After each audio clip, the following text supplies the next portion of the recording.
premier podcast sur la marche nordique. Pourquoi on aime ça depuis quelques mois et pourquoi c'est un vrai sport. Qu'est-ce que c'est que ça, la marche nordique C'est Explique-moi. un très beau sport. C'est un sport? Ouais. Sans blague. Ah oui. C'est juste de la marche en fait. Non. Ah non, pas du tout. C'est ce que je me disais pendant les 40 ans que j'ai fait de la course à pied. Et non. C'est pas que de la marche. Hein. C'est un sport. C'est un vrai sport. Et pourquoi ça s'appelle la marche nordique alors, marche nordique, parce que c'est les Finlandais qui ont inventé ce sport, puisqu'ils avaient un manque de neige l'été, c'est les skieurs. Et comme ils ne pouvaient pas pratiquer leur ski l'été, ils se sont adaptés et se sont mis à faire de la marche nordique avec des bâtons qui ne ressemblent pas du tout à ceux qu'on a aujourd'hui. Mais ça vient de là. Ça vient du ski de fond alors? Oh, ça vient du ski de fond. C'est pas le ski tout à fait. Non, du ski de fond. Ah d'accord, donc c'est parce qu'ils font le même mouvement que le ski de fond? Oui. Pas le et en ski marchant. Alors le non. ski alternatif? Non, ça n'existe pas. Ah d'accord, ok. Qu'est-ce que ça fait? Qu'est-ce que ça apporte comme bienfait La marche nordique, ce que ça apporte comme bienfait, mais... Quel est l'intérêt de pratiquer ce sport? Oui, la marche, c'est bon pour la santé, mais... Voilà. Et l'intérêt, en fait, quand j'ai découvert la marche nordique, on s'est mis à deux, avec toi. On a découvert ça tous les deux, parce qu'on avait attaqué par de la marche rapide. Et puis, c'était pas terrible, hein, la marche rapide. Enfin, c'est pas terrible, non, je n'ai pas le droit de dire ça. Je me trouvais un peu bête avec mes bras ballants à gauche, à droite, là dans le vide. Je ne savais pas trop quoi faire. On était à 6,5 de moyenne. On a fait une sortie et puis ça m'a pas plus convaincu que ça, mais je sentais qu'il y avait quelque chose à faire. Et puis du coup, je me suis mis sur Internet, j'ai fait des recherches sur la marche rapide et je suis tombé par hasard sur la marche nordique, que j'avais entendu parler de nom, mais je ne savais pas du tout ce que c'était, que ça se pratiquait avec des bâtons. Je me dit, tiens, c'est peut-être ça la solution. Du coup, je t'en ai parlé, tu te rappelles? Oui, moi, je ne savais pas grand-chose non plus. Donc, je t'en ai parlé de la marche nordique, ce que j'avais découvert. Tu m'as dit, pourquoi pas, on peut essayer. Et donc, on est parti sur Internet et on s'est cherché des bâtons. Alors, on a pris sur de l'occasion. Oui, parce qu'on a regardé les prix. C'était un peu cher. Voilà, c'était un peu cher, du neuf. On ne savait pas où on allait. Je me suis renseigné un peu. Souvent, il y a des problèmes de taille parce qu'il faut une taille bien précise pour les bâtons, suivant votre grandeur, votre amplitude. Donc, j'ai pas voulu investir et donc on a acheté de l'occasion sur un site internet et on les a reçus une semaine après. On a utilisé des bâtons de trail réglables d'ailleurs pour voir quelle était la bonne hauteur théorique pour nous et repérer quand même une taille et pas de trail, bâton de randonnée. Ouais. Tout à fait. Ah oui, c'est des bâtons de randonnée, oui, voilà. c'est ça. Et une semaine après, on avait nos bâtons de marche nordique qui nous voilà partis. Tout à fait. Pas simple. Pas Pourquoi facile. Tu dis ça je vois pas de qui tu parles. J'ai cru que les bâtons allaient voler dans les prés à côté, tellement c'était prise de tête de vouloir coordonner le mouvement, parce qu'il y a un mouvement en marche nordique, et d'avancer assez vite. La première séance, en fait, on l'a fait à 4 km/h, et on a fait ça sur 500 mètres, on va dire. On faisait des petits allers-retours, mais on n'a pas dû faire plus de 2 km au total, parce que c'est une vraie prise de tête au départ. Il faut s'obstiner pour arriver à maîtriser ce geste. En fait, il ne faut pas trop réfléchir. Parce que quand on marche, on balance les bras et les jambes en alternance sans se poser de questions. Enfin, on n'y réfléchit pas, ça se fait tout seul. C'est là qu'on s'aperçoit que c'est un sport. Parce qu'il faut pousser avec les bras et il faut avancer, envoyer avec les jambes. En fait, le plus gros mouvement de la marche nordique, c'est les bras qui le font. Les jambes sont là que pour équilibrer. C'est vrai. Non ? Oui, c'est une marche à 4 pattes, mais avec plus d'appui sur les bras pratiquement que sur les jambes. C'est ça. Alors, tu me posais la question de pourquoi la marche nordique, pourquoi c'est un sport ? Déjà parce qu'on peut pratiquer à l'extérieur.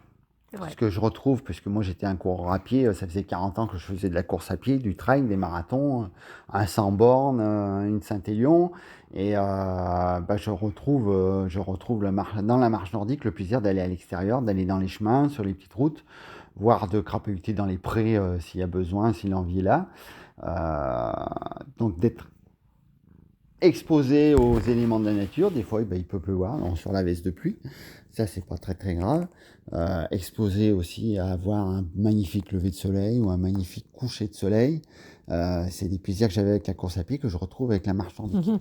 J'ai également le plaisir de faire un effort, parce qu'on peut jouer avec le rythme cardiaque, on peut aussi bien pratiquer tranquillement que de forcer, genre faire du fractionné ou faire de l'accélération en pleine nature. On peut envoyer dans une ligne droite. Allez, paf, c'est parti, on envoie. Et aujourd'hui, ça fait 10 mois qu'on pratique. On est encore en plein progrès et on a encore énormément à apprendre. mais on peut envoyer à 7 à l'heure, 7,5 voire. Et on peut même aller faire du stade. C'est vrai. Je t'ai fait découvrir ça. Oui, oui. Et c'est bien le stade. C'est bien. On peut faire du fractionné au stade. Comme on faisait avec la course à pied, et bien moi aujourd'hui j'applique ça pour ma marche nordique, je fais du fractionné au stade. Ce qui nous permet d'avoir une plus grande vitesse dans l'endurance sans forcer, dans le même effort. Non? J'ai bien résumé? Ouais, voilà. Et quel avantage tu trouves à la marche nordique par rapport à la course à pied ou quel inconvénient éventuellement? Alors l'avantage que je trouve à la marche nordique par rapport à la course à pied, aujourd'hui on parle d'avantage alors que moi j'ai pratiqué pendant 40 ans, comme je vous l'ai dit, la marche à pied et la course à pied, pardon. Et puis on m'a découvert des petits problèmes au cœur où ça a duré plusieurs mois d'examen en examen en me disant que c'était rien. Et puis en 5 minutes on m'a arrêté en me disant bah non, bah là c'est fini, hein, dans le bureau de mon cardiologue, il m'a dit non, mais en fait je te donne pas de certificat pour faire de la compétition en course à pied. Moi qui avais énormément de plaisir à mettre un dossard et partir courir avec les collègues, me faire des petits défis. Là par exemple j'avais en projet de faire le marathon du Mont Blanc. Bah ça c'était fini parce que mon cardiologue voulait plus me donner ce pass. Donc je me suis retrouvé chez moi à déprimer, hein, j'ose le dire, à pleurer par moments sur ma situation parce que c'était un peu la fin du monde de me supprimer, de me réduire mes capacités de course à pied parce qu'en même temps on m'a donné un traitement qui me limitait le cœur, la fréquence cardiaque. Donc je pouvais plus monter dans l'effort, je n'avais plus le droit, je pouvais plus. Et donc la course à pied, les dernières fois que je suis parti, je faisais 4-5 km, je rentrais, j'étais totalement déprimé.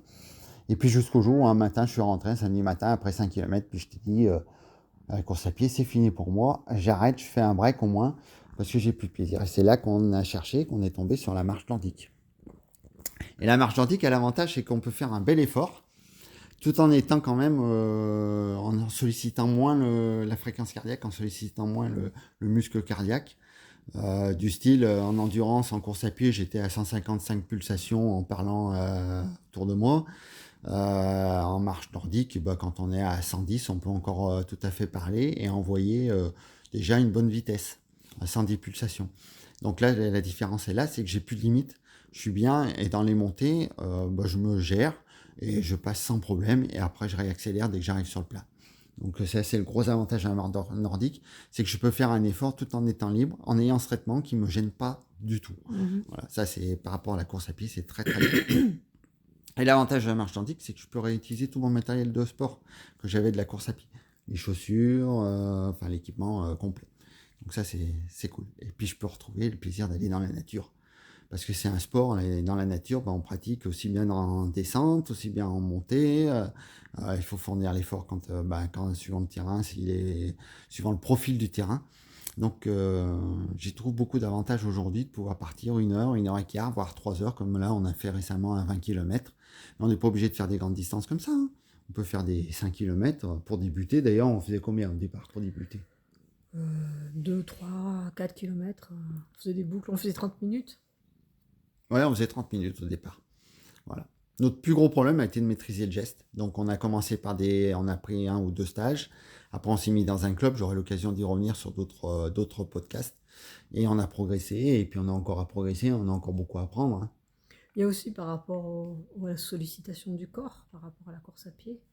La marche nordique, c'est quand même plus doux, et moins traumatisant pour les articulations, les genoux, Oui, les ça hanches, les chevilles, les tendons. C'est un désavantage. C'est-à-dire qu'on peut aller marcher 1 heure et demie en marche nordique, faire un bel effort et rentrer et se mettre au jardin après derrière. On n'a pas de séquelles le lendemain, on n'a pas de courbatures et tout le corps a travaillé.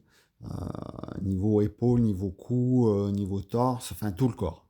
80, combien? 80, 80%, 90, entre 80 et 90. Voilà. Alors que la course à pied, c'est principalement le bas du corps qui travaille et qui est traumatisé. Ouais, ça fait envie, hein. Je sais pas, ça vous fait envie en écoutant ce podcast, ça marche nordique, faut pas hésiter à y aller, hein. Testez, hein, prenez des bâtons. J'aurai l'occasion de faire un podcast spécial sur les bâtons. Et parce que nous, on a commis des erreurs avec nos bâtons. Et puis voilà, donc ça vaut le coup de pas y mettre cher au départ. Mais j'y reviendrai. Et puis testez et découvrez la marche nordique. Et franchement, c'est un sport. C'est pas que de la marche après un bon repas pour digérer. C'est vraiment très très bien. Non ? Je suis d'accord. T'es d'accord ? On vous conseille, hein ? On marche nordique, nous. Allez, à bientôt !